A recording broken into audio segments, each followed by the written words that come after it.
Very good, very good, very good. Let's get this one right over here. Excellent. So, all right, here's what you need to know. Basically, I don't do Medicare stuff. I'm America's most viewed, subscribed to, clicked on Social Security Disability Attorney. So if you need Social Security disability benefits, you can always reach out to me during the 9 to 5 at the law firm. Disability resolution right there. But the kicker is this. I am studying more and more about Medicare because it's just something I should know more about. Now, originally, I just thought there was like 4 or 5 periods that you would, enroll in the different Medicare types of stuff that you'd want, right? So if you want regular Medicare, Medicare Advantage, you'd want a different part to be added on, you want to do this or that. I just thought there was like 4-ish periods, maybe 5-ish. And now I know that there's a ton. There's a lot of periods. So I thought I would take a moment, especially since there's a massive area of enrollment for disabled people that most disabled people do not realize. And let me go through it real quick. Let's get started just so you guys understand exactly what's going on here. Okay, so first one is this. End-stage renal disease, ESRD. Bottom line is permanent kidney failure, right? Which requires dialysis, kidney transplants, that kind of stuff.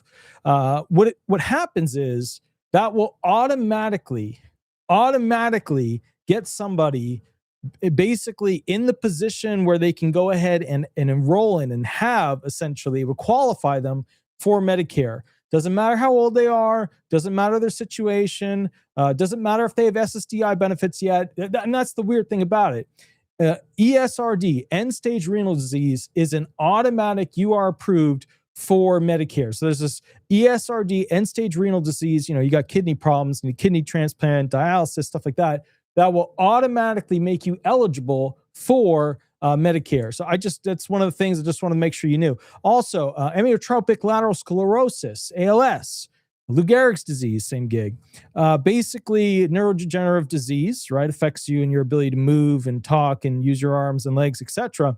Bottom line is, if approved for SSDI benefits due to ALS, Medicare Parts A and B start automatically the first month of SSDI entitlement. There's no 24-month waiting period at all. And this is a special exception to the standard disability rule where you have to have 24 months. Now, let me just get you through so you understand exactly what's going on with the 24 months here real quick. So what happens is, let's say you start, okay, you file, and then at some point you're found disabled. Now, let's say somewhere in here, the judge will say, hey, I think you were disabled a year and a half ago. Well, if you're only disabled a year and a half ago, you'd have to wait 24 full months before you could opt into essentially Medicare. That's the 24-month rule. But the bottom line is, it's a waiting period. Bottom line is, if you're found disabled more than 2 years or 2 years plus, then you don't have to wait. You can automatically get rolling with Medicare. So just as a side note, if you have amyotrophic lateral sclerosis, there's an exception to the rule where you do not have the 24-month waiting period. Neither do you with ESRD, the end-stage renal disease. So there's an enrollment period for end-stage renal disease. There's an enrollment period for amyotrophic lateral sclerosis. Now, then there's, of course, regular disability, right? Regular SSDI benefits after 24 months, basically of receiving SSDI benefits, or you're receiving them, but you have up to 2 years or even more than that going backwards in time, then you become eligible when you go into SSDI. This is not the same for SSI, right? SSI is a Medicaid gig. SSDI is a Medicare gig. Now, remember, I don't do Medicare stuff. So if you have like detailed questions about it and this and that, you want to look up this and that, please give them a call over here at 339-226-6287. Again, 339-226-6287. I don't do Medicare.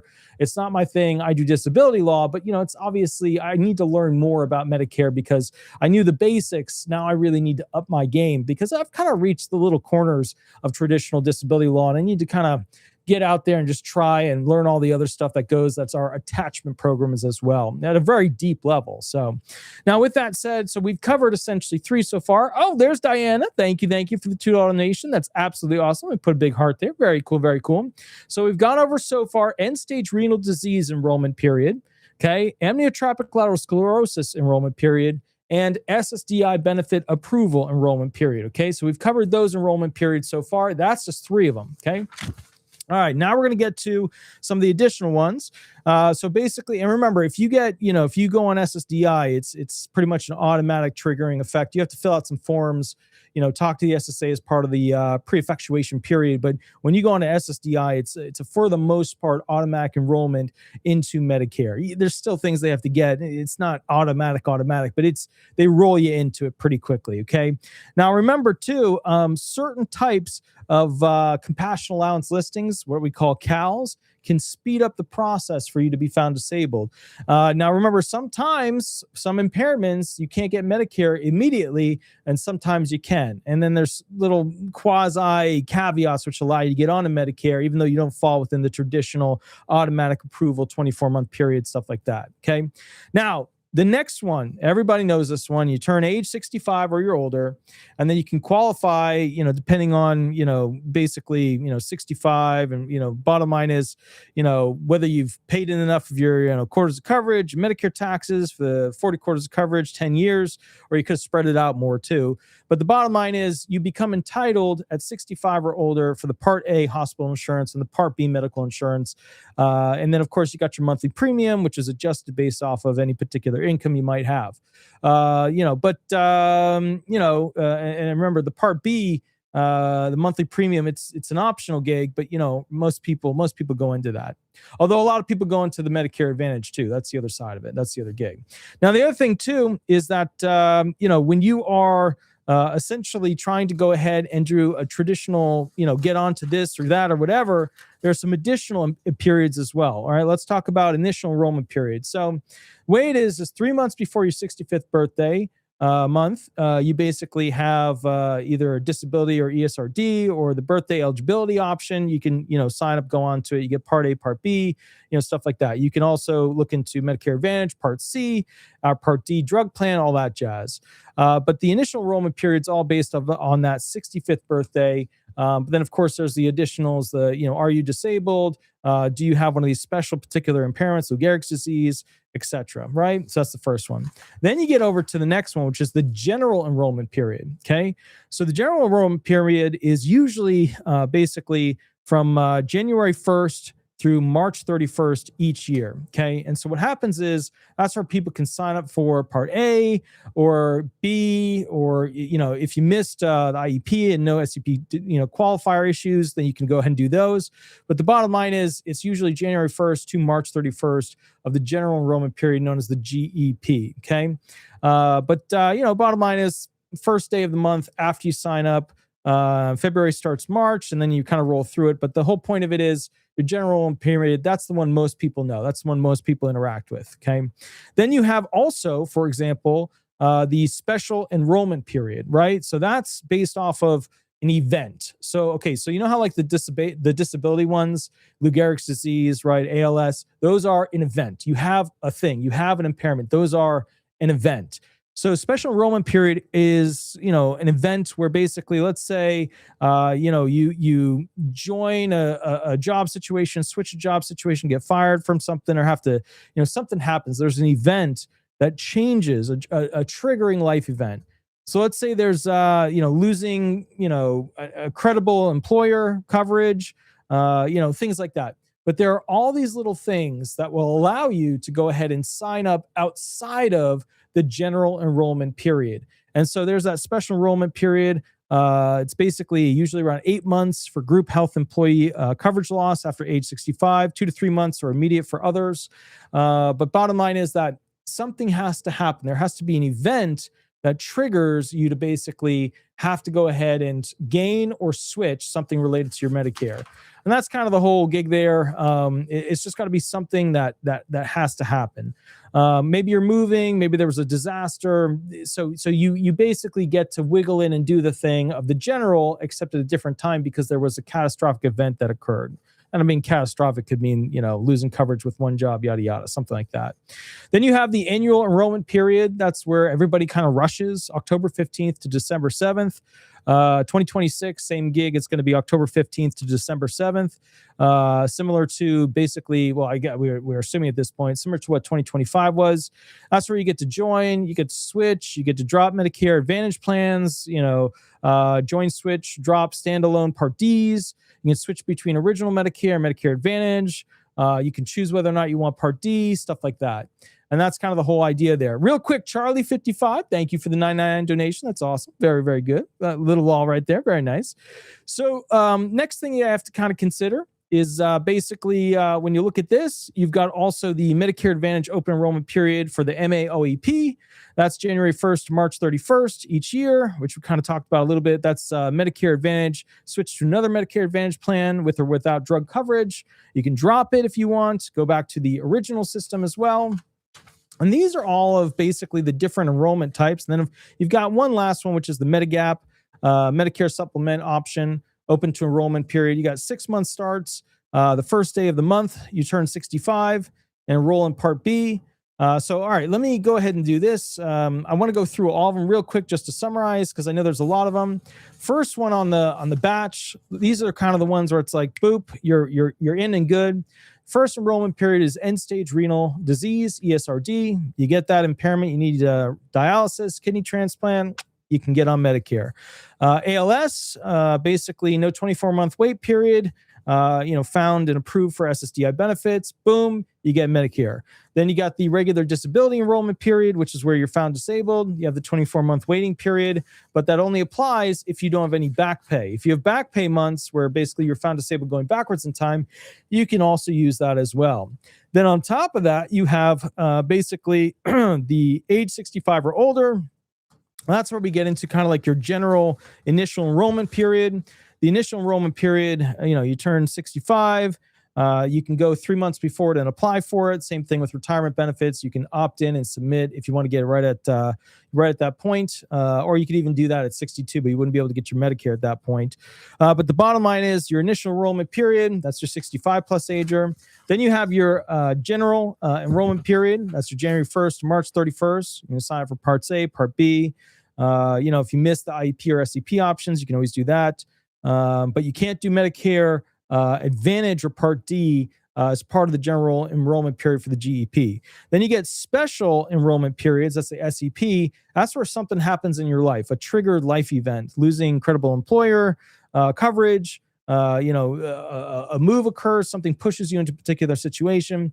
That's where you get you get a pass for not doing the Medicare stuff when you're supposed to. No limitation, no issue there with that particular one.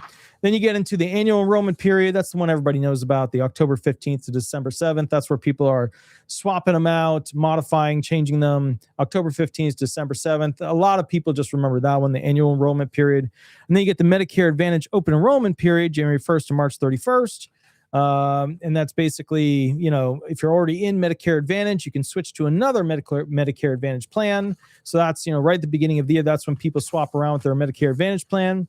And then you get to your Medigap. 6 months starts the first day of the month. You turn 65 and you can enroll in Part B, that kind of stuff. You can buy any Medigap policy from any insurer without medical underwriting. It's a guaranteed issue. You're not going to be denied for higher rates or issues down the line. But of course, these things all vary by policy as to essentially what you can get, but it is a one-time window. So if you separate these into the two potential ideas of what these are, you have option one, which is basically an event occurs, right? You hit a certain age, you're found disabled for a particular impairment, you're found disabled in general for SSDI purposes. And then you have those that are repetitive, annual, continuous, which allow you to every year either get on Medicare, swap the Medicare Advantage plans, yada, yada, yada. So that's the whole thing. It's not 3 or 4 or 4 or 5. There's actually quite a few more enrollment period options, and they fit into those two quick categories, right? Which is your classic, moment in time occurs, something triggers it, versus you get to do it every single month. And of course, Medicare, we want to support, we want to have around, because at the end of the day, if we don't have that, a lot of elderly people who are on Medicare, a lot of disabled people who utilize Medicare would not be able to afford those insurance options that are available to them. Now, I'm just going to tell you a quick side note. My health insurance had risen to $1,200 per month, right? $1,200 per month. And I said, look, I can't keep paying this. This is insane. I never use it. This is absolutely ridiculous. So I myself switched to the marketplace, went with the bronze. And then, of course, you call your doctors and find out a bunch of them don't take it. But, it is what it is. And I just, it was insane for me to keep taking that $1,200 and throwing it out that every single month. So at the end of the day, now I want to point out one other thing, and this is important. When it comes to dental insurance, if you are not able to afford whatever you're on, some form of dental insurance, a lot of these dental facilities now will go ahead and have a yearly option for you. It's usually $250 to $300. You pay it, and then you're insured in a quasi way through that particular dental insurance facility, which is what I'm doing. It's not just for the impoverished, it's for people who just didn't buy into a dental insurance program. But again, if you are in a situation where you can't get dental insurance, you're not falling within some of these Medicare Advantage options, or you can't, you don't have the option to purchase it, or you don't want to afford it, or you can't afford it through the marketplace, then they do have, if you have like the local place that you go get your teeth cleaned and worked on and stuff like that, if you do have that local place, you can call them and see what their year plan is. A lot of them have a year plan now that you can buy into, where they will in fact insure you, buying through doing, these things for you. Now, with that said, when you do that, they have essentially a thing where it's like you pay a certain amount, and then the big thing, like the teeth cleaning, you'll pay like an additional $20-$30 every time you get it done at that facility. So it's not, it's not one-time payment. There's usually one-time payment, and then you got to cover a little bit here and there with particular items. But it is a good deal, because my dental insurance back in the day used to cost $150 a month. Right. And that was just insane compared to essentially $250 plus the 2 times I'm going to get my teeth cleaned, which is $30, $60. So $250 plus 60 is essentially $310. So to be fair, $310 is better than $150 every month. $150 every month sucks. You're at $300 by month 2.